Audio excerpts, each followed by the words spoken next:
es la importancia que tiene esta herramienta de autoevaluación para la gestión de prevención de blanqueo de capitales y principalmente para sujetos no financieros. Algunos elementos como antecedentes, diríamos que estas guías de autoevaluación para el sector financiero es habitual, principalmente para el mercado de valores, el mercado de todos los bancos. Ellos tienen una guía.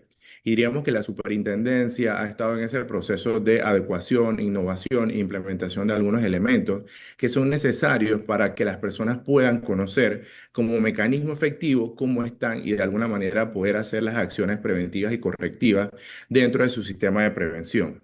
Importante, vamos a estar revisando todo lo que está concerniente al marco legal, es decir, qué fue lo que pasó y cómo esto de alguna manera inició. Diríamos que recientemente, específicamente el 21 de marzo de 2025, la superintendencia, si bien es cierto, venía haciendo algunos pilotos para poder ir y seleccionando algunos sujetos obligados no financieros para que pudieran de alguna manera ir incorporando esto dentro de su sistema de prevención. Finalizado todo lo que fue el plan piloto, inició todo lo que es a través de esta resolución del el 21 de marzo del 2025, ya un elemento mucho más de carácter obligatorio para que los sujetos obligados pudieran iniciar y se estima, ya esos son mecanismos de comunicación que los comunicará en su momento a la superintendencia para el segundo semestre del 2021 y en su momento me imagino que comunicarán cómo van a ser las etapas dependiendo del tipo de sector que está. Importante mencionarlo que el objetivo de esta herramienta es poder que el sujeto obligado no financiero pueda hacerse a través de preguntas, que es una metodología también de cuestionarios, pueda autoevaluarse, es decir, pueda saber qué cosas le pueden hacer falta, qué cosas tiene que seguir trabajando y qué mecanismos van a ser necesarios para que pueda implementar. Muchas de estas preguntas van dependiendo del tipo de industrias donde están relacionados, porque para eso hay cada uno tiene un tipo de cuestionario diferente. Pero lo que se busca es que las personas puedan identificar y evaluar cuáles son esos riesgos a los cuales yo me expongo de acuerdo a mi actividad profesional que yo estoy realizando o en su momento actividad económica. Dicho eso también, esto va a estar basado en un enfoque basado en riesgo, es decir, vamos a tener que brindar información cuantitativa y cualitativa sobre lo que nosotros estamos haciendo. Por eso es que la norma habla y invita a los sujetos obligados a que tengan herramientas tecnológicas para que puedan generar esa información, ese tema de reportería, porque si bien es cierto, mucha de esta información guarda relación con información que yo debo tener. Diríamos que una de las tantas preguntas que a veces nos hacen, nosotros podemos guiar, diríamos, a la información, pero usted como sujeto obligado es responsable de completar la información y de tener esa información a disposición para poder hacerlo. Porque uno de los elementos que se considera dentro de esta resolución es que este requerimiento va a tener fecha de cumpleaños para ser enviado a la superintendencia y que en este caso pues lo va a hacer directamente o a través de la persona de enlace por ya sea una plataforma que establezca la superintendencia o en línea específicamente o cualquier otro medio válido que ellos determinen para poder que se haga el envío adecuado y con la calidad de la información que se le solicita, ¿sí? Otro elemento es que se ha dispuesto también que esto, al momento de que se solicita la obligatoriedad de la información, va a haber un término de tiempo de aproximadamente 15 días hábiles para que la persona pueda enviar la información y que de alguna manera se le pueda dejar constancia de la recepción del mismo. Es importante mencionarle también que todos estos elementos que son parte de una incorporación de estos mecanismos de efectividad en los controles de prevención son necesarios para que ustedes también puedan tener, diríamos, lo que nosotros llamamos un proceso de mejora continua. Muchas personas a veces piensan que son eh, requerimientos un poco exigentes, pero tenemos que recordar que nosotros por los próximos años vamos a estar sujetos también a visitas por organismos internacionales, específicamente por el Gafi, para ver cómo estamos implementando los mecanismos de efectividad. Y eso, estas próximas visitas van a valorar la efectividad de lo que nosotros hemos establecido, no solamente como el sector público, sino el sector privado y también todos ellos actores claves que apoyamos a los sujetos obligados no financieros en la implementación de estos sistemas. Y eso es importante que comprendan la importancia y la relevancia que tiene esto en este momento. Adicionalmente, toda la información que usted de alguna manera va a estar aportando debe tener un mecanismo de actualización. Es decir, la información debe permitir de alguna manera que usted, cuando se le solicite, la información debe estar adecuadamente actualizada, pero también la información de usted como sujeto obligado, como persona de enlace, también debe dejar constancia dentro de los sistemas de la superintendencia para que usted pueda recibir toda la información, los correos electrónicos y pueda atender a tiempo. Muchas veces la superintendencia, pues, hace los mecanismos necesarios de capacitación de forma periódica y siempre hace mención de la importancia que la persona que es designada como enlace tenga su información actualizada ante la superintendencia, porque esa es la única manera que usted puede recibir la información en términos oportunos y usted pueda atender este requerimiento a lo interno de su organización. Recordemos que ante un requerimiento de información, pues la superintendencia, en este caso de sujetos no financieros, pues tiene la facultad administrativa de establecer los mecanismos que sean necesarios para la obtención de dicha información. Otro elemento importante es que usted también debe sustentar, diríamos, cualquier metodología de gestión en materia de riesgos que se pueda diseñar, que ha diseñado usted dentro de su conocimiento, sin olvidar pues que los principales factores a valorar en este caso pueden ser todos los delitos precedentes a blanqueo de capitales, pero también los análisis concernientes a los productos o servicios, dependiendo del modelo de negocio de usted, los canales de distribución, la forma de pago, las zonas donde opera y también cuáles son los métodos de pago que usted regularmente utiliza. Estos son elementos básicos que usted debe tener también. Sin olvidar que la ley 254 también establece la importancia de hacer una evaluación correspondiente y también todo lo que tiene que ver con la metodología de gestión de riesgos, tomando en consideración elementos como niveles, diríamos, de vulnerabilidad y la probabilidad de impacto que tengan cualquier situación que puedan estar relacionados con su actividad. O sea, es decir, dentro del cuestionario van a estar haciéndoles preguntas vinculadas también a la metodología que se ha utilizado para lo que es la gestión de riesgo.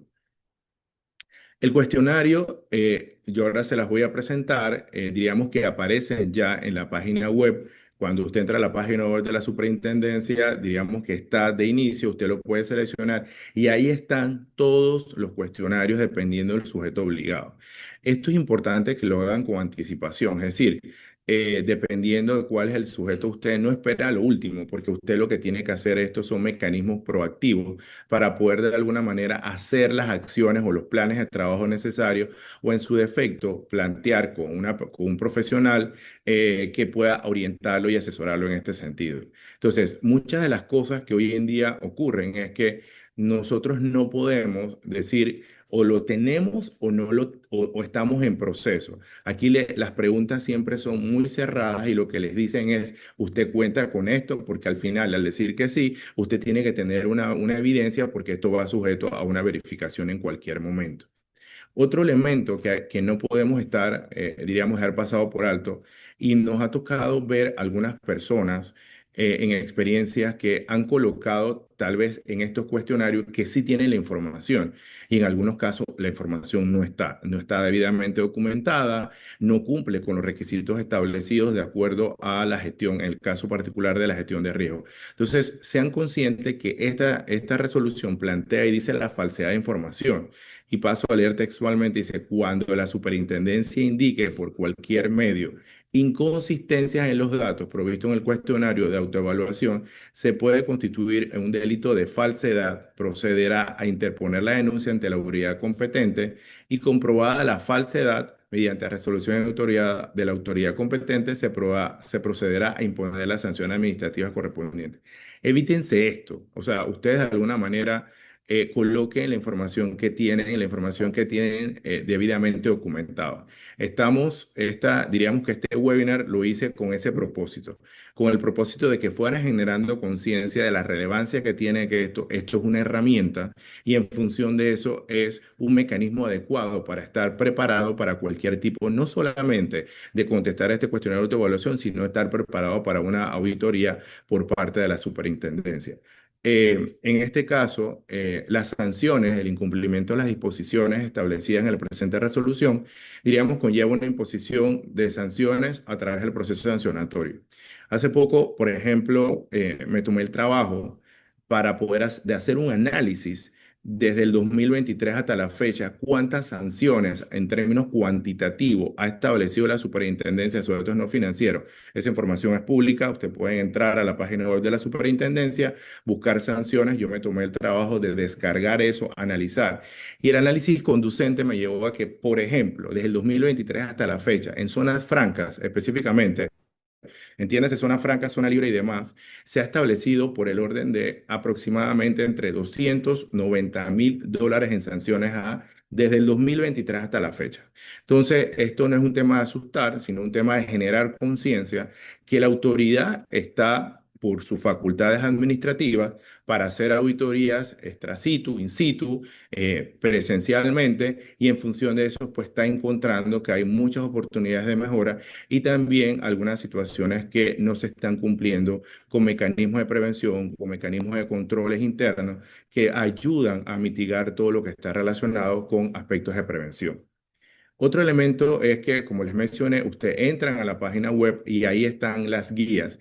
Aparecen las guías básicamente de autoevaluación del sector de profesionales, el sector inmobiliario y construcción, sector de zonas francas, sector de casinos y sector mixto. Usted, de acuerdo al tipo de industria donde usted va a descargarla, usted la descarga y empieza a hacer un análisis conducente de todo este tipo. Yo lo que hice en este momento, como dentro de este webinar, y solamente es 60 minutos, yo lo que hice fue seleccioné algunas de esas preguntas para hacer, diríamos, una breve explicación para que usted sea consciente de cuáles son esas preguntas y cómo esas preguntas lo van a llevar a tener que tener información disponible, ya sea un sistema de información, porque entendiendo que si usted es una empresa mediana o grande, usted debe tener un mecanismo para obtener esa información. De lo contrario, pues tendrá que hacerlo de alguna manera manual o buscar otro esquema necesario para poder tener esa información y poder atender a las consultas que les hacen.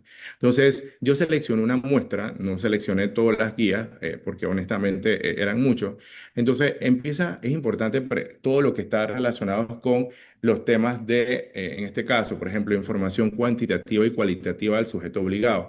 En algunos casos, y no aplica para todos, no todas las guías son iguales. La mayoría de las guías tienen preguntas muy parecidas, pero otras se enfocan en el tipo de industria. Por eso hago la observación y hago el disclaimer, la advertencia, que tomé algunas para que ustedes tengan conocimiento de cuáles son ese tema de guía.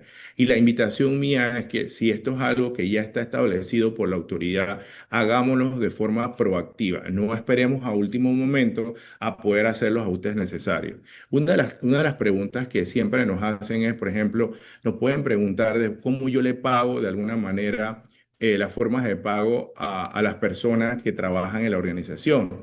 Lo hago a través de una planilla permanente, lo puedo pagar en efectivo, transferencias bancarias locales o internacionales, si utilizo dinero virtual, cheques personales o de gerencia, y en este caso no aplica, pero cada vez que le hace ese tipo de pregunta, usted tiene que establecer la respuesta que se alinea al modelo de negocio que usted tiene. Otro elemento muy importante también es que ustedes pueden encontrar preguntas que pueden estar relacionadas con la parte administrativa y operativa de la organización. No crean que solamente son preguntas que están relacionadas con aspectos de prevención, con su programa de prevención, con su manual de cumplimiento, se hizo capacitaciones, no. Importante que todas las guías de autoevaluación en general de todos los sujetos obligados, tanto financieros o no financieros, se hace mención sobre cuál es la madurez de los temas de control interno dentro de las organizaciones. Es decir, cómo usted lleva la administración, cómo usted está llevando, diríamos, todos esos controles para pago a colaboradores, pago a proveedores, cómo es la forma que usted está cobrando ese dinero, si utiliza algún medio de pago, entiéndase, transferencias locales, transferencias nacionales, efectivos, cheques. Entonces, todo eso también es importante que usted lo revise y busque ese apoyo a esa área de contabilidad de administración que le da soporte. Otra de las preguntas que también hacen mención es, por ejemplo, y este tipo de guías muchas veces atienden preguntas no solamente del año corriente, sino dentro de los años anteriores. Regularmente, cuando la superintendencia define o establece la selección de un sujeto obligado para una posible auditoría, siempre se hacen preguntas sobre el año corriente y también se puede tomar el criterio de los 2 años hacia atrás del año corriente. Eso depende mucho de la naturaleza del auditor, de la metodología que se vaya a auditar por parte específicamente de la Dirección de Supervisión. Pero es importante que, por ejemplo, en este tipo de preguntas nos hacen, bueno, ¿cómo fue los pagos recibidos en efectivo del producto de sus ventas o de servicios en el año 2023? Introducen algún tipo de preguntas. También para los sujetos obligados específicamente que tienen operaciones en zonas francas, también nos hablan sobre cuántas importaciones nosotros hicimos, cuántas exportaciones hicimos también y también cuántas reexportaciones que nosotros hicimos y nos hacen preguntas también de todo lo que está relacionado con el MC. Importante, señores, y no pueden olvidarlo. La ley 23 del 2015, en su artículo 44, está muy claro la redacción donde dice que es un sujeto obligado no financiero que opera en una zona franca, debe disponer la información suficiente y pertinente y de forma razonable de toda la cadena de valor, es decir, quién es el exportador, quién es el importador, cómo se está recibiendo ese dinero, cómo yo estoy documentando toda esa información. Es decir, no solamente es tener, diríamos, la factura, el DMC, la salida de la mercancía, no, usted también debe llevar un control administrativo, cómo lo recibí, cómo fue el pago, ese cliente tenía una nota de crédito, había una política de crédito, ese recibió una transferencia, yo lo recibí a través de un pago en efectivo. Diríamos que en la habitualidad del negocio en zona libre de Colón, específicamente, mucho se utiliza, es muy habitual usar dinero en efectivo. El dinero en efectivo no es que sea malo, pero usted debe llevar un control específico de la entrada de ese dinero a territorio panameño, desde preguntarle al cliente, ¿usted declaró este dinero? ¿Usted tiene la constancia de eso? ¿Usted me puede dar para sacar una copia de eso? Porque usted también de alguna manera, hombre, no es un policía, pero debe gestionar adecuadamente ese ingreso de dinero a territorio panameño. No es responsable, pero como una sana práctica o como un mitigador de riesgo, usted puede sacar una copia para que se declaró. Y siempre llevar un control administrativo. Este dinero, tengo un recibo de pago. ¿Cómo es el control? Es decir, cómo de alguna manera ese dinero pues guarda relación con una facturación de un cliente y que todo el tema específicamente de ingreso y salida de mercancía de territorio panameño está debidamente documentado. En casos de experiencias en procesos legales donde me he tenido que acompañar a clientes, gran parte de las falencias o las oportunidades de mejora ante procesos instaurados en la Superintendencia de Sujetos No Financieros viene el tema de la importancia del control interno. Por eso es la relevancia de la administración del contador público autorizado que tenga políticas adecuadas, una política de crédito, las políticas de cobro. Esas son políticas que ayudan a reforzar el control interno en las organizaciones. Eso alguien me puede decir, eso no tiene nada que ver con la ley. Pues sí, la ley nos menciona que usted debe tener un ambiente de control adecuado y razonado para garantizar que la información que se está recibiendo es de alto nivel de confiabilidad. Entonces son recomendaciones que yo les hago principalmente a esta industria. Igualmente, ellos siempre pueden hacer, diríamos, validar o confirmar que en efecto que todo lo que es la factura cumple con los requisitos mínimos establecidos en materia de tributación, pero que guarda relación con todo lo que tiene que ver con el MC. Entonces, para los que no están en esta industria, el MC son un documento de salida de mercancía, en este caso de Zona Libre de Colón o cualquier otro ente pues, regulado en la República de Panamá que tenga temas de aspectos de sistema de gestión de aduanas. Ustedes pueden ver también que cuando nosotros vamos a estar viendo esto, también nos hacen preguntas sobre la persona de enlace y nos hacen saber si las personas de enlace de alguna manera corresponde, hace referencia si la empresa cuenta y tiene las funciones principalmente de responsabilidad. Regularmente, y debe ser que dentro de la estructura organizativa de los manuales, se debe colocar en los manuales de prevención, debe siempre estar establecido cómo es la estructura de accionistas o la accionaria de la empresa y la estructura organizativa. Y ahí se debe dejar claro y constancia si la persona de enlace, diríamos, forma parte de la empresa y en su momento cuáles son sus funciones y sus principales responsabilidades. Eso debe estar consignado. Si en su defecto usted tiene ese servicio tercerizado, también le van a preguntar si ese servicio está tercerizado con una empresa de cumplimiento debidamente autorizada por la Superintendencia de Sujetos No Financieros. Otro elemento importante debe dejar constancia, en efecto, que la persona de enlace registrada a la superintendencia sea la persona que en este momento ocupa ese cargo. Si nosotros por algún motivo hemos tenido salida de esa persona de enlace, pues es importante que haga la actualización, que busque los mecanismos necesarios y para que aparezca dentro de la base de datos de la superintendencia la información debidamente actualizada. Igualmente sus correos electrónicos. ¿Por qué? Porque en un momento de requerimiento, un momento de comunicación, la superintendencia requiere que esta información esté actualizada porque es el mecanismo necesario de establecer una comunicación adecuada, asertiva y que se pueda entregar la información en tiempo. Otro elemento que también nosotros tenemos que tomar en consideración es que todo lo que son las descripciones de procedimientos para identificar y verificar los beneficiarios finales.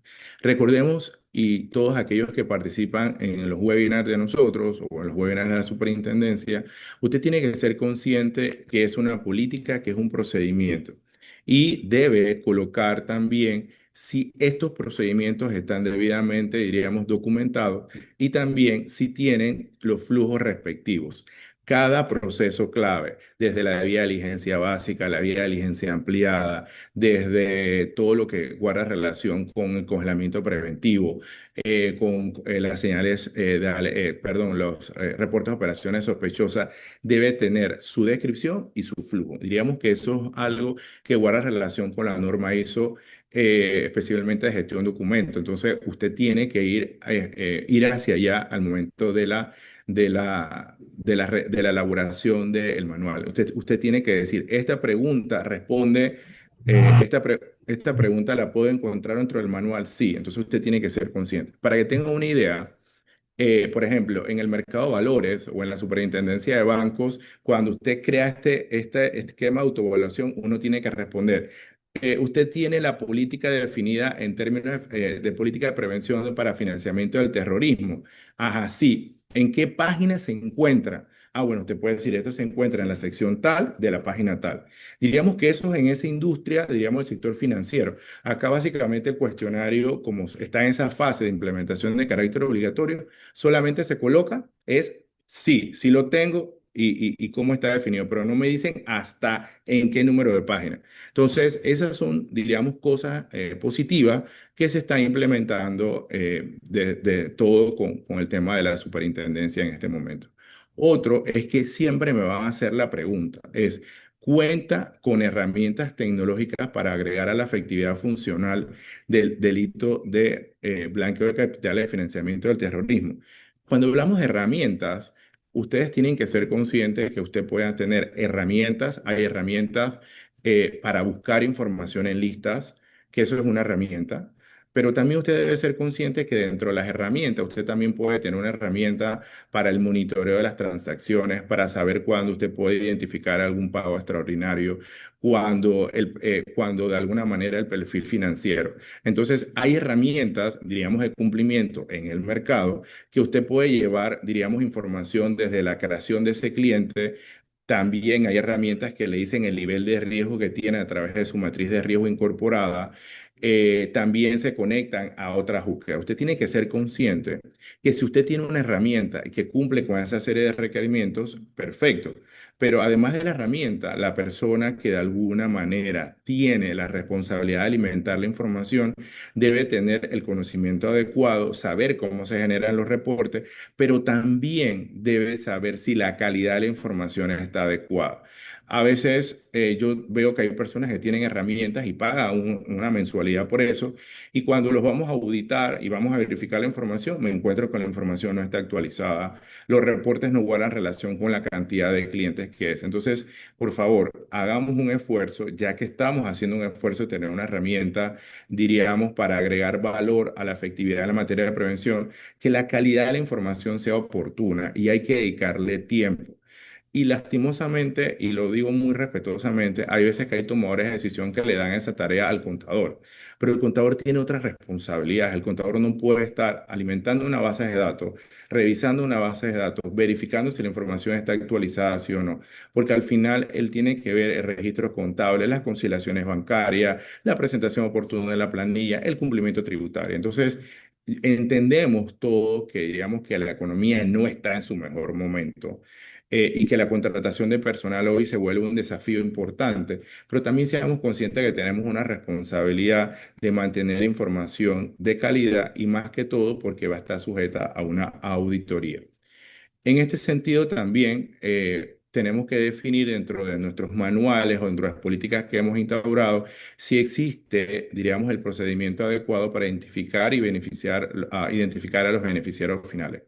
Recordemos, esto, pregunta de examen, un beneficiario final es una persona natural, de carne y hueso, como yo le digo, que es el que tiene control dentro de las estructuras jurídicas. Y miren lo que dice esta pregunta 44.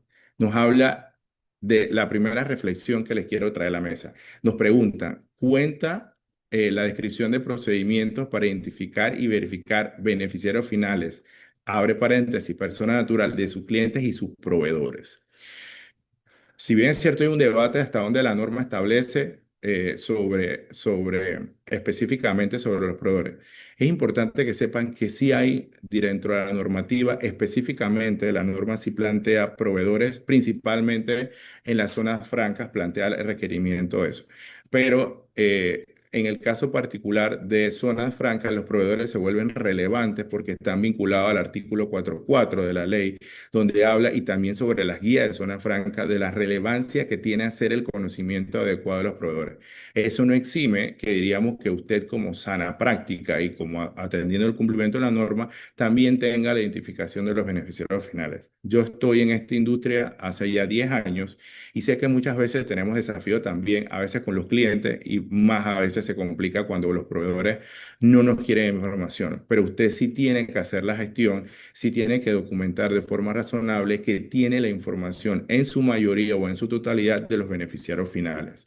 Entonces, yo sé que a veces se puede ser un desafío, el proveedor no quiere enviar información, pero es importante que usted sea consciente que esto va a estar sujeto también a todo lo que está relacionado con revisión en el caso de tenga una posible auditoría. Y también todos los que son procedimientos, pues deben de llevar su flujo respectivo de todo lo que está relacionado con el procedimiento y eso. Otro elemento también sobre el proceso que conlleva cómo nosotros ofrecemos el producto y servicio. Siempre usted tiene que ser consciente que ante una auditoría, diríamos que hoy en día, como una práctica de auditorías, usted debe aplicar cualquier herramienta o metodología. Usted puede utilizar cuestionarios, entrevistas, diríamos que validación con documentos. O sea, usted puede tener un esquema de elementos para poder aplicar las auditorías. Entonces, también es importante que cuando nosotros hacemos todo lo que son las capacitaciones en materia de prevención, usted sea consciente que las personas deben saber cuál es su rol y su responsabilidad en materia de prevención. Eso debe guardar relación con el manual de prevención. Eso tiene una relevancia con el riesgo operativo también, donde el riesgo operativo se vincula cualquier tipo de falla en el proceso, desde la contratación, desde la inducción, desde la capacitación, desde cómo nosotros tenemos nuestros manuales debidamente actualizados. Entonces, todo eso conlleva a un riesgo operativo vinculado a temas de prevención. Entonces, importante que usted tiene que cuando hace las capacitaciones, hablar sobre la primera línea de defensa, cuál es el rol de esa persona. Porque si el día de mañana, diríamos, un auditor de la superintendencia, de cualquier superintendencia, puede tomar la decisión como parte de su metodología de auditoría, es que quiera hacer una entrevista. Y usted, si está en la primera línea de defensa, usted debe tener el conocimiento adecuado cómo se hace el proceso de una vía de diligencia, qué solicito, qué documento. Y que todo eso de alguna manera debe dejar constancia y también saber si hay alguna situación que lleva a hacer una vía de diligencia reforzada o ampliada, cuál es el procedimiento, hacia dónde va para la aprobación de ese, diríamos, de esa situación que se ha presentado, cuál es el órgano, va a la gerencia, va a un comité dependiendo de eso. Entonces, todo eso nos ayuda a poder entender un poco la madurez de las organizaciones. Hay organizaciones ya que hemos logrado que los comités estén avanzando, los comités de prevención en sujetos no financieros cuando son organizaciones importantes que tienen un tamaño, que tienen un volumen de transacciones significativas y lo hemos visto principalmente en sujetos de zonas francas que tienen una operación interesante y en el sector inmobiliario también donde diríamos que hay muchas transacciones de unidades inmobiliarias que tienen una cuantía importante y también que tienen un inventario también relevante.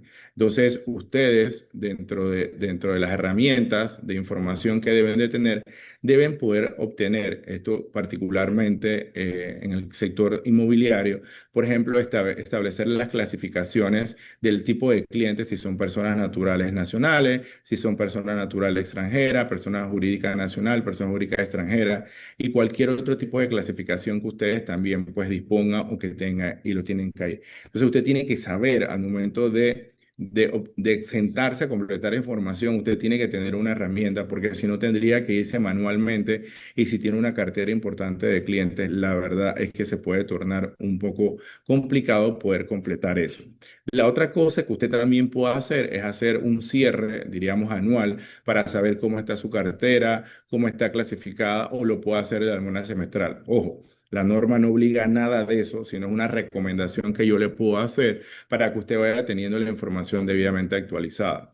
Yo he tenido la experiencia de algunas empresas que han construido, diríamos, unas bases de datos sin contratar un servicio privado, solamente es que han utilizado Excel con sus respectivos filtros, con tablas dinámicas, o hay otros apps también gratuitos, otros que también lo han pagado y ya llevan, diríamos, avanzado su base de datos y con una característica importante de saber si la persona, el tipo de persona, si es natural jurídica, si es local o extranjera, si es PEP, si no es PEP, el nivel de riesgo que tiene. Eso me va a ayudar también a saber cuánto me corresponde a mí la actualización de esa debida diligencia, si ese cliente se mantiene activo. O sea, es decir, la herramienta tecnológica debe ser un factor clave que se apalanque en las tareas que usted día a día hace a lo interno de la organización. Otro también es, por ejemplo, la descripción de cómo usted está llevando su análisis de vía de diligencia y si de alguna manera hay algún tipo de procedimiento debidamente documentado.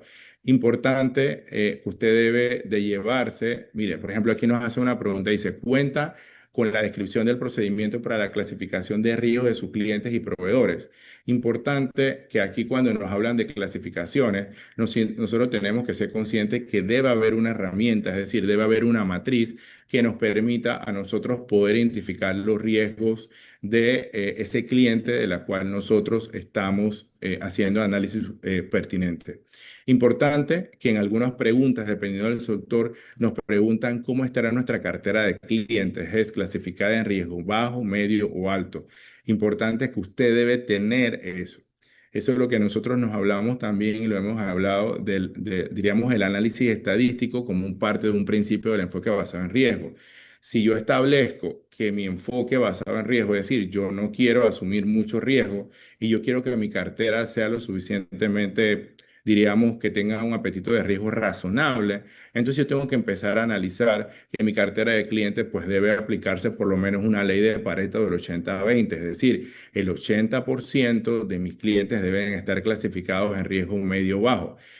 Pero eso no es un poco lo que lo hice a propósito, simple y sencillamente porque mi análisis de riesgo y cómo yo establecí los factores de riesgo y todos los elementos de ponderación me están llevando a que yo tenga una cartera de clientes que se concentra principalmente en riesgo bajo o en riesgo medio y que mi cliente de riesgo alto, de alguna manera, pues es el menor. Esos son elementos que uno considera y eso también dice que el enfoque de riesgo está concentrado principalmente, o las acciones van a estar concentradas principalmente a los clientes que me salieron en su nivel de riesgo alto, que pueden ser porque fueron identificados como personas políticamente expuestas, o porque existe una jurisdicción de alto riesgo, o porque encontramos algún tipo de noticias negativas, pero está en un proceso de, diríamos, de inicio de la investigación y no hay una condena en firme y usted va a valorar todos esos elementos en su matriz de riesgo porque encontró algún tipo de noticias negativas. Pero sí no es negociable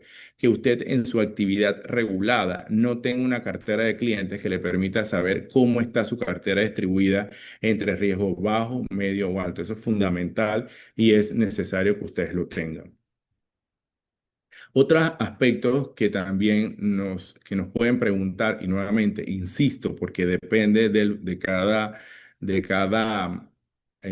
cada guía, es que si usted cuenta, diríamos, con diferencias dependiendo del tipo de vía de diligencia, y aquí les hacen la observación si usted tiene de vía de diligencia simplificada, de vía de diligencia básica y de vía de diligencia amplia o reforzada. Importante que ustedes deben establecer la definición en su manual y deben colocar qué están o cuáles van a ser los requisitos. Usted no puede colocar algo que la norma ya lo tiene establecida. Hay guías y está el decreto ejecutivo 35 también que dice cuál es la información mínima que usted requiere para poder completar un formulario que conoce a tu cliente y que esa información debe estar consignada ahí.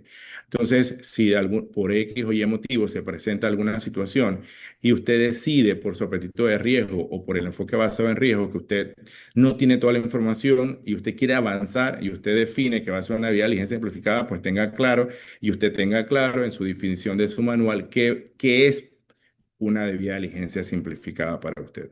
También siempre nos van a colocar que si nosotros tenemos una debida diligencia para una persona clasificada como persona políticamente expuesta y si de alguna manera nosotros hemos estructurado, diríamos, algún tipo de política adicional o mecanismo que nos permita gestionar adecuadamente a las personas que han sido clasificadas como PEP. Otro elemento también es que, diríamos, como se los mencioné hace un momento, el decreto ejecutivo 35 les da la referencia para que usted pueda utilizar, diríamos, todo lo que son los formularios de vía de diligencia. Entonces usted también tiene que revisar si en efecto usted revisó ese decreto ejecutivo 35, que es el que reglamenta la ley 23, y entonces usted tiene que validar que cuente con toda esa información.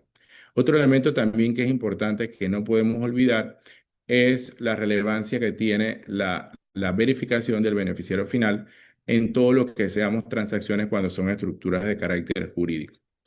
Otro elemento que también nos preguntan y siempre, y esto va a ser, y esto se va a ver principalmente en el sector inmobiliario, donde la relevancia que tiene, bueno, de dónde es la naturaleza de sus clientes, si son personas naturales, si son personas jurídicas, si son personas que de alguna manera tienen algún tipo de nacionalidad, o en su defecto personas políticamente expuestas o también personas que formen parte de organismos no gubernamentales y también si tenemos proveedores locales o proveedores internacionales.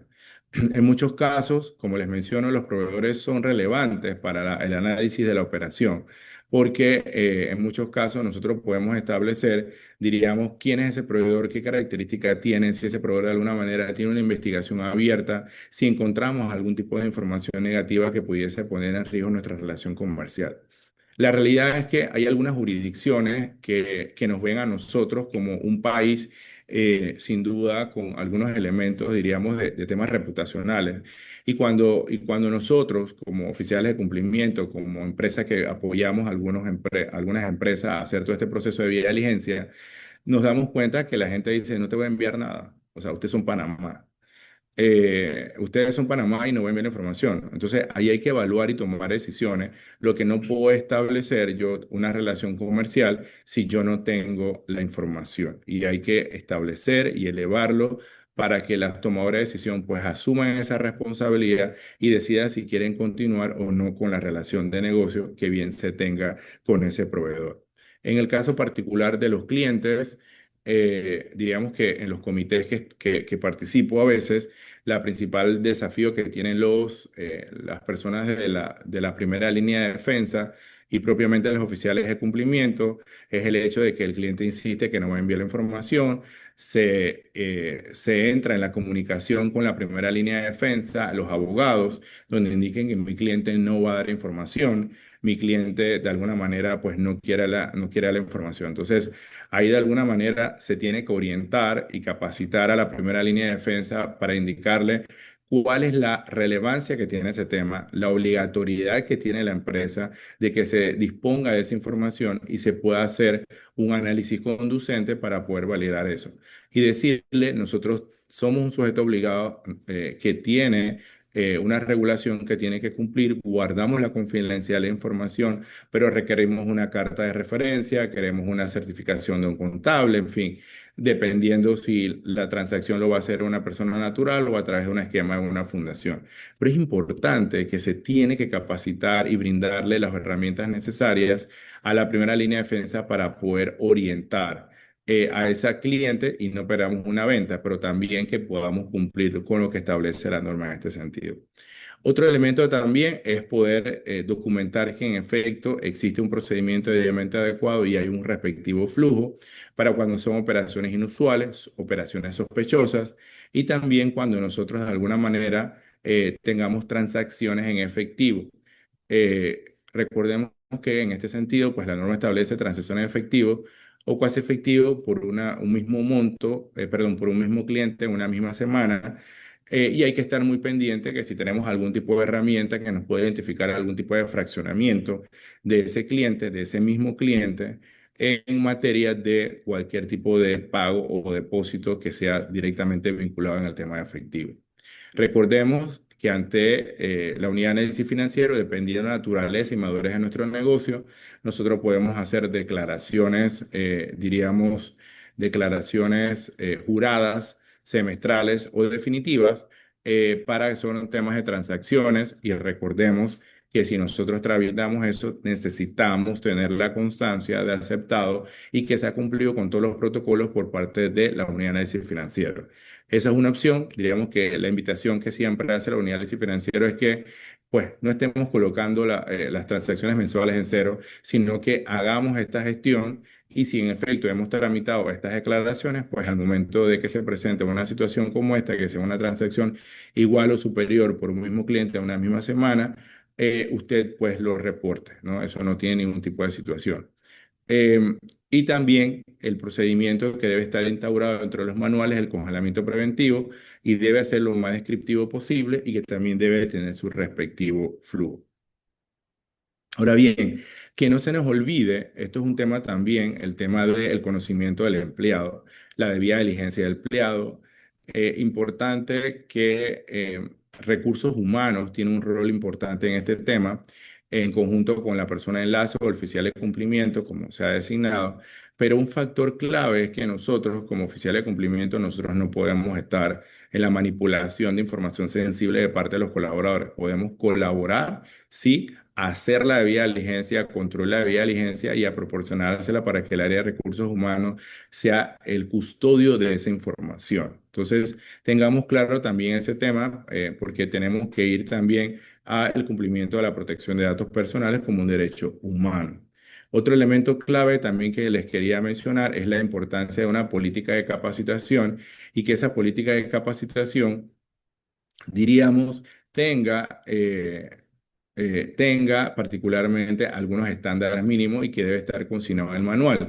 Es decir, diríamos, que yo voy a colocar cuando yo hice mi capacitación, cuándo lo voy a hacer, cuál va a ser los elementos que yo voy a desarrollar en la capacitación.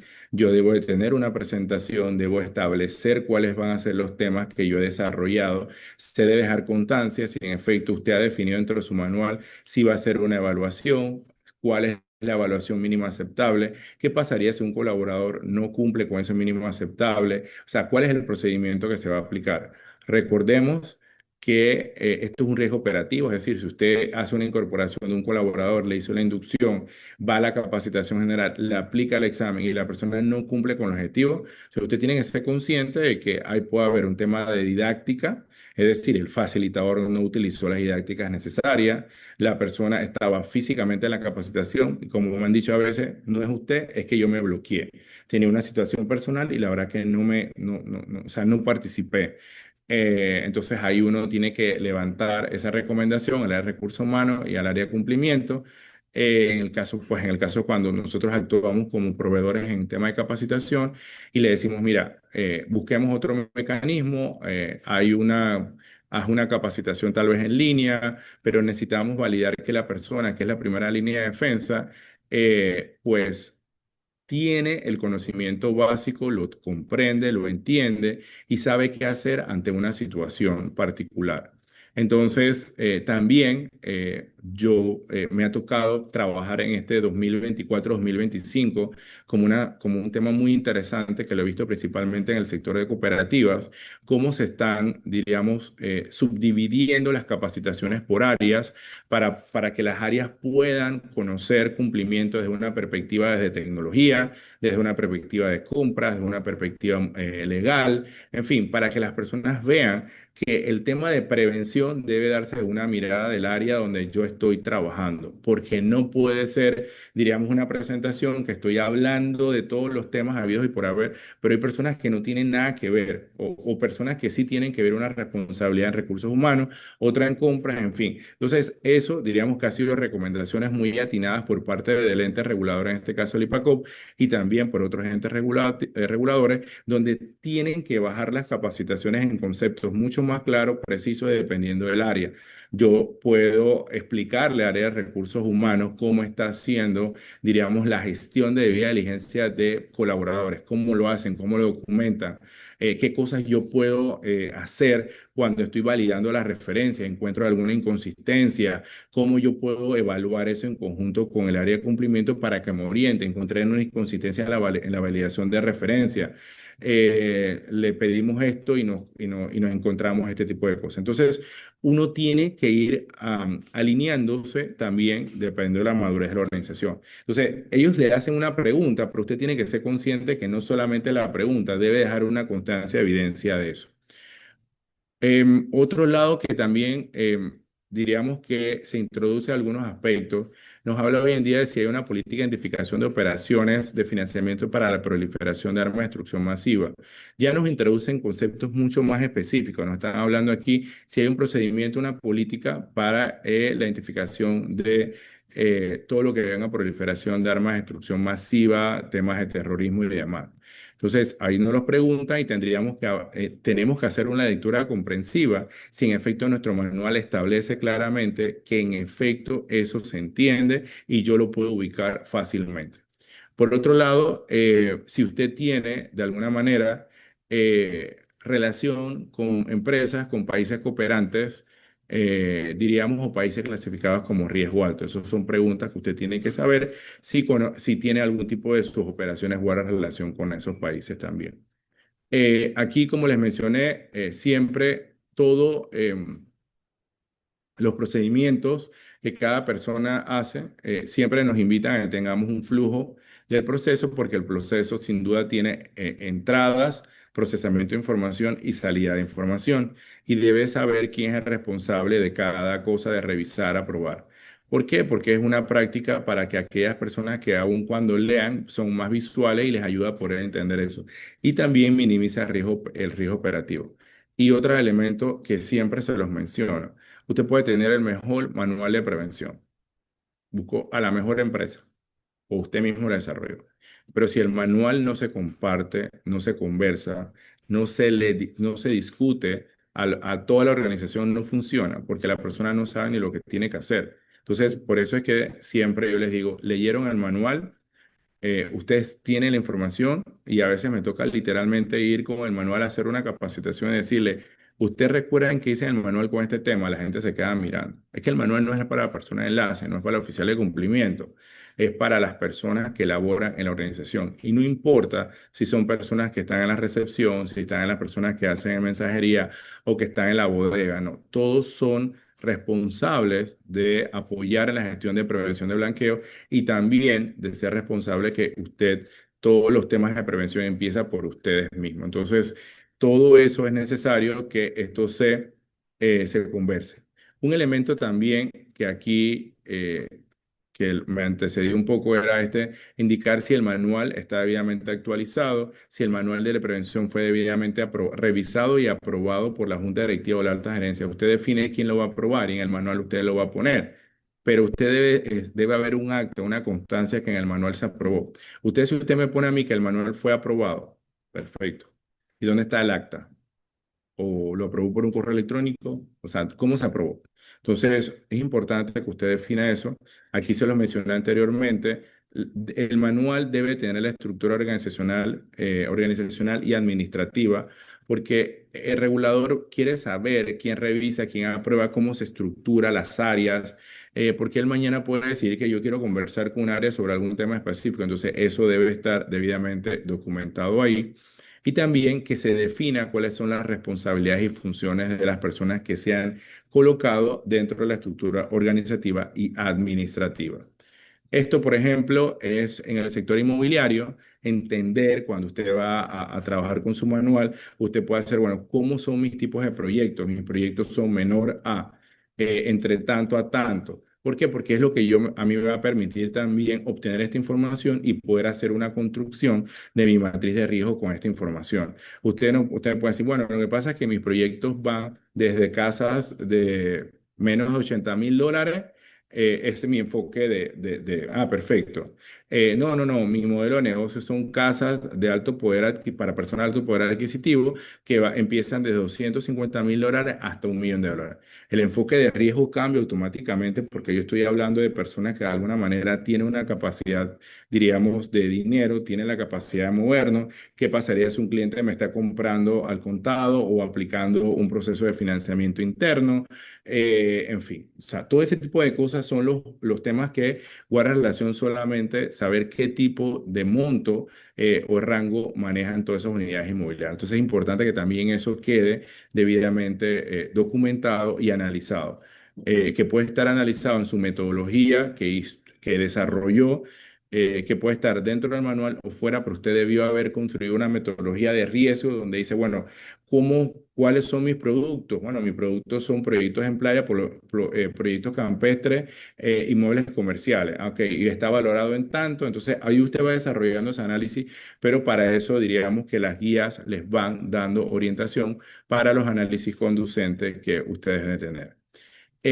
Importante también saber que por ejemplo, en las unidades inmobiliarias también nos habla cuántas personas, qué cantidad de unidades inmobiliarias hemos vendido, cuántas pueden estar pendientes, cuántas no hemos estado entregando, cuántos hemos sido por un tema extranjero. Y también, por ejemplo, bueno, esto ya se los había mencionado, los tipos de clientes.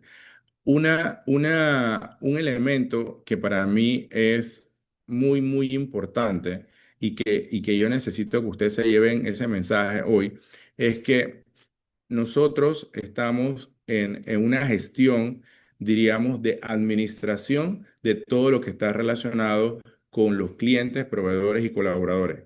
Pero si usted no hace mención como recomendaciones finales, que esto es una herramienta de autoevaluación. Hace poco yo tuve que desarrollar una tesis para un tema que ya finalicé y una de mi trabajo de graduación fue el mecanismo de autoevaluación como herramienta para que las personas tengan una línea base de saber dónde tienen que empezar a mejorar.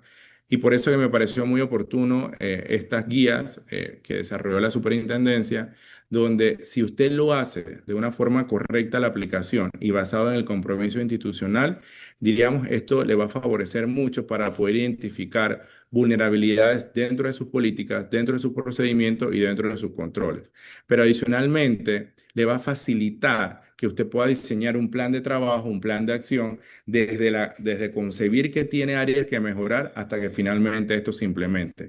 Usted puede sacarle provecho a esto porque va a tener aproximadamente entre 3 a 5 meses para, no creo, no lleguemos hasta 5, pero pongámonos que vamos a tener por lo menos 2 o 3 meses para poder implementar este plan de acción e ir a revisar todo lo que nos hace falta.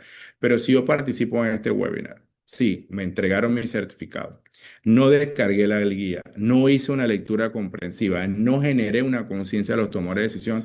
Señores, no voy a tener nada listo y va a venir la corredera y nos va a visitar la superintendencia, entonces vamos a tener todos los temas desafiantes en eso. Señores, se están aplicando sanciones.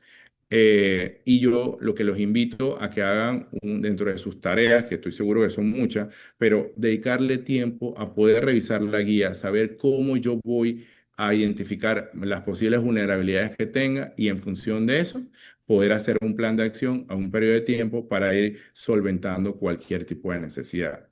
Me quedan 4 minutos, sin embargo, pues abro el compás, ya sea a través del chat o puede abrir el micrófono si ustedes tienen alguna duda o una pregunta. De lo contrario, les agradezco su participación y interés en conocer un poquito sobre esto, porque me parece muy oportuno que ustedes vayan desarrollando eso y no lo dejemos hasta el final, porque si lo dejamos hasta el final, nuestra efectividad de hacer un plan oportuno y la aplicación de controles disminuye significativamente porque lo voy a hacer apurado y porque tengo un montón de cosas y no lo hice de forma adecuada o pertinente. No sé, Neiber, si tenemos alguna pregunta.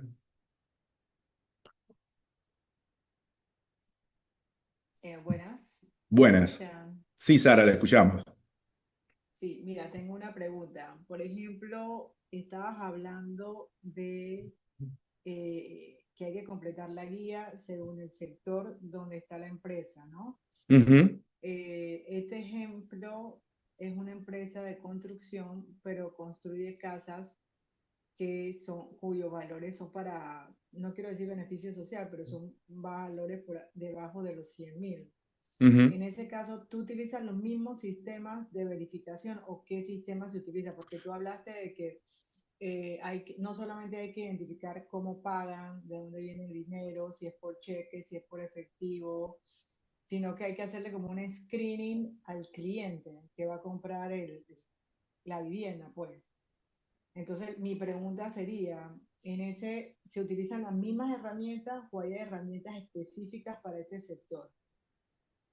Esa es una buena pregunta. No, como yo siempre lo he mencionado, cuando alguien decide estar en una industria regulada, no hay un mecanismo para diferenciar por el tipo de valor digamos, una unidad inmobiliaria. Es decir, si yo tengo una casa que cuesta $78.000, aplica el mismo procedimiento. Debo tener un manual, debo tener una metodología, debe haber una estructura organizativa definida. Si yo contemplo, diríamos, tercerización de proveedores, yo lo puedo colocar, que tengo proveedores tercerizados.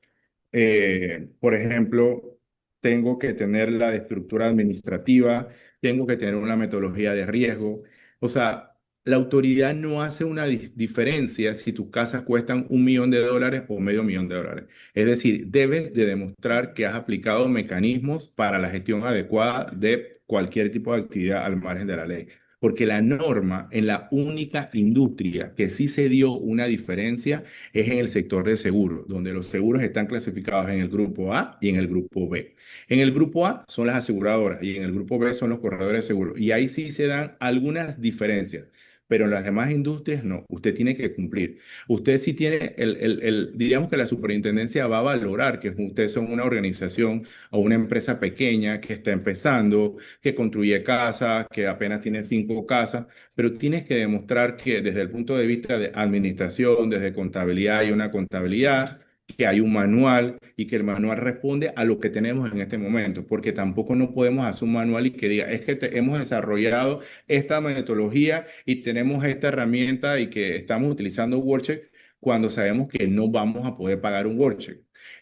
Sabemos Exacto. que usted va a poner lo que está haciendo. Si cuando la superintendencia llega, usted le va a decir, oiga, mira, usted tiene que empezar a trabajar y mejorar esto. Lo que no puede existir es que no tengamos un manual, eso no puede ser.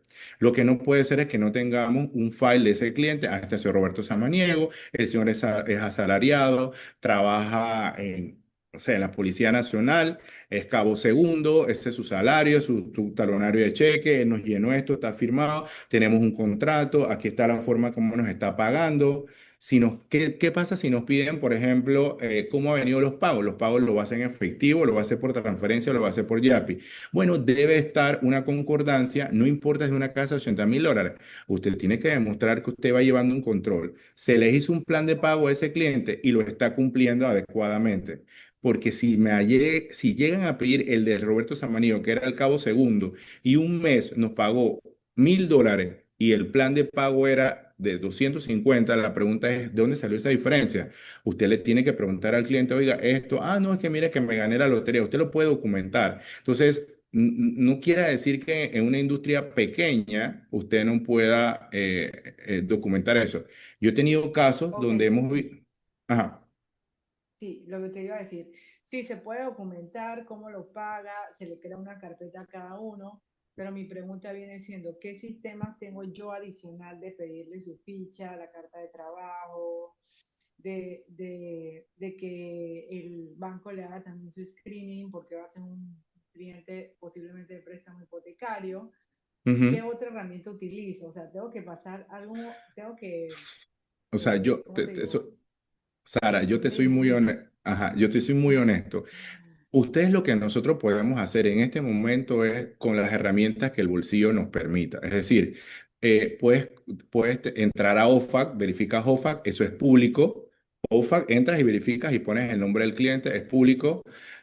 Puedas buscar en Google, puedes hacer una búsqueda en Google.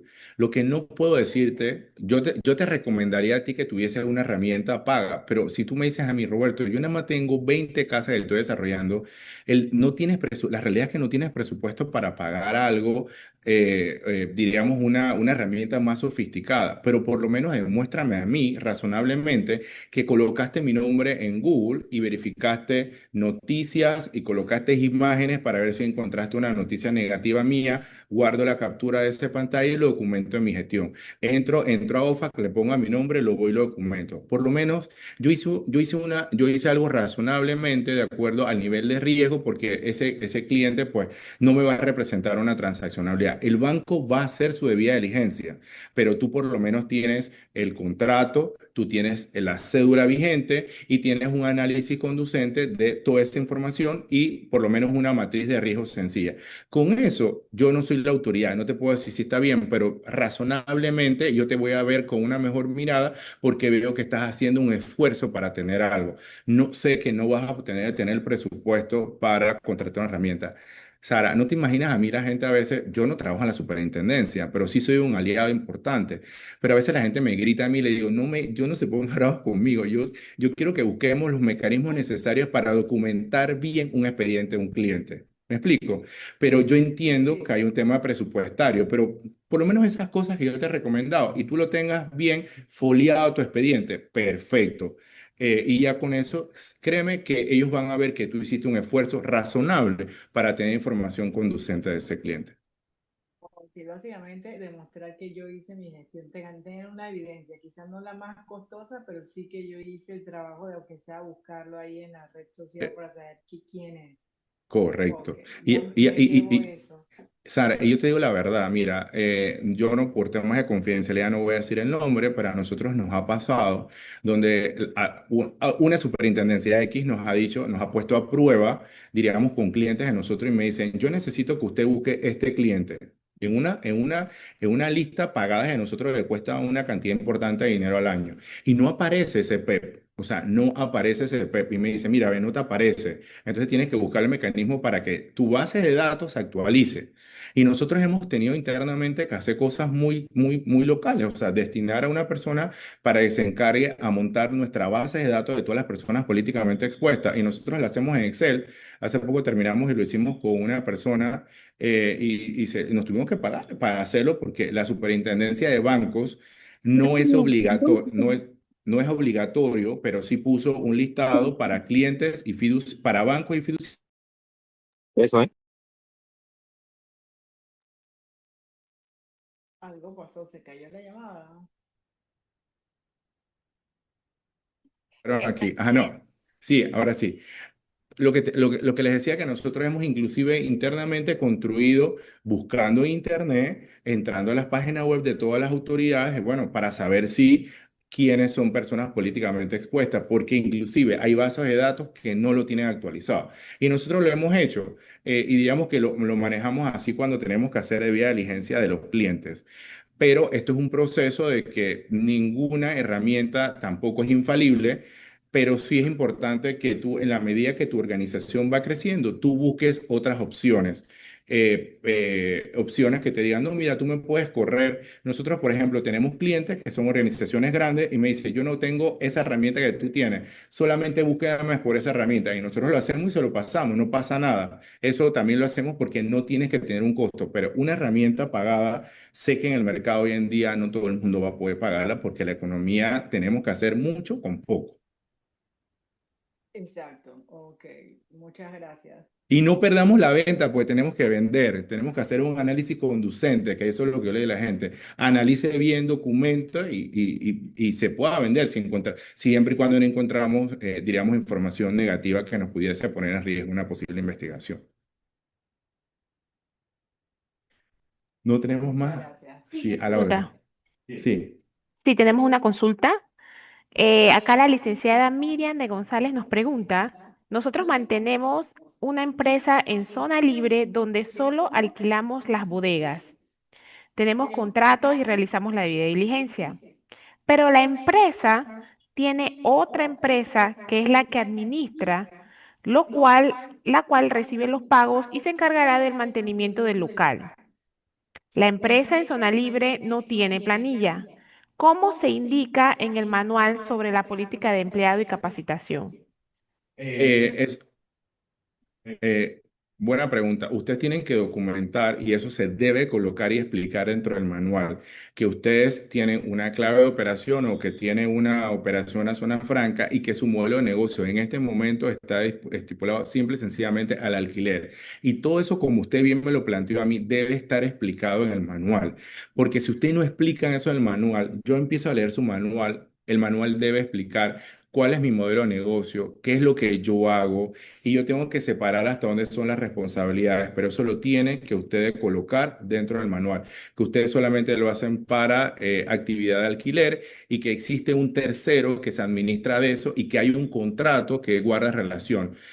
También usted puede poner en el contrato que no se cuenta con personal y si en su defecto se requiere alguna contratación de personal, se hace a través de un tercero que hace la gestión de planilla. Y nosotros hemos tenido casos de empresas que el modelo de negocio están en Panamá, tiene una clave de operación, administra toda la operación y toda la contratación viene de una empresa que se dedica a la tercerización de servicio de empleo. Eso se coloca en el manual y se explica.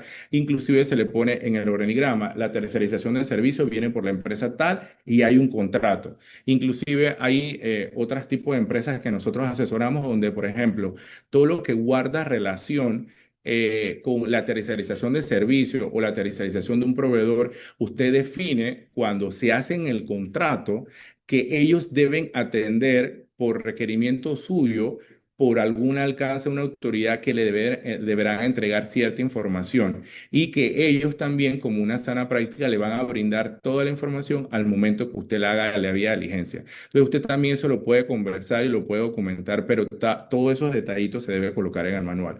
Y si es un cliente o un proveedor, usted debe decirle que si van a suscribir un acuerdo, deben de proporcionar la información. Eso también pasa en otra industria como los bienes raíces también, que a veces veces utilizan, diríamos, corredores. Si usted, por ejemplo, es una empresa inmobiliaria y usa un corredor, usted siempre haga la debida diligencia corredor, establezca un acuerdo y en su defecto defina cuál va a ser su rol y su responsabilidad, principalmente con el aporte de la información a la debida diligencia. Todo eso yo siempre se lo recomiendo para que dejen constancia de los roles y las responsabilidades que eso conlleva también.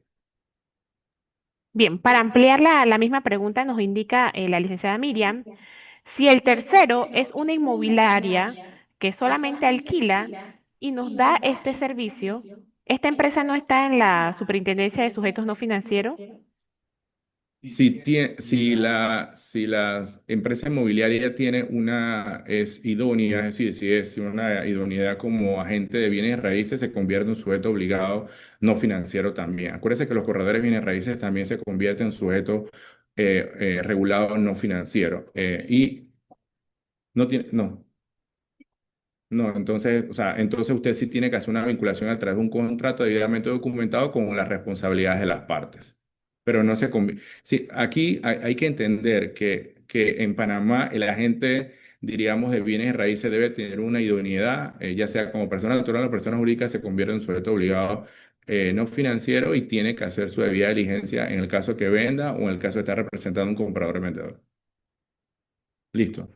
Bueno, muchísimas gracias. Siempre a la orden. Importante, síganos en nuestras redes sociales. Todos los meses hacemos un esfuerzo importante para construir conocimiento, para compartir y a través de un lenguaje mucho más sencillo y más práctico poder ver todas estas reglamentaciones que tenemos que atender y por favor sean proactivos en esto. Evitemos multa. Y la multa viene dado porque sí se ha encontrado con evidencia suficiente y pertinente oportunidades de mejora. Hagamos las correcciones internas, pongámonos metas para corregir, actualizar expedientes, construir las debidas diligencias que no la hemos hecho, tratemos de mejorar un poquito los estándares para evitar cualquier tipo de sanción. Yo no, insisto, no trabajo en las autoridades, no trabajo en la autoridad de superintendencia, pero soy honesto, cuando me ha tocado apoyar empresas que han sido visitadas por la superintendencia, hacemos un esfuerzo importante para hacer una defensa basada principalmente en el compromiso que la empresa pues ha establecido, producto de la vulnerabilidad que se ha entregado, pero a veces hay cosas muy básicas que honestamente no lo tienen. Entonces yo los invito a que por favor haga un plan de remediación, de adecuación, de actualización para que ustedes puedan estar, diríamos, mucho más preparados y puedan minimizar cualquier tipo de riesgo de una posible sanción. De parte mía, del equipo de TP Panamá, les agradecemos. Naibel va a estar gestionando todo lo que tiene que ver con los certificados. Esperaríamos que a más tardar el día martes, la próxima semana, lo puedan tener ya en su correo. Y muchísimas gracias y pasen un excelente fin de semana.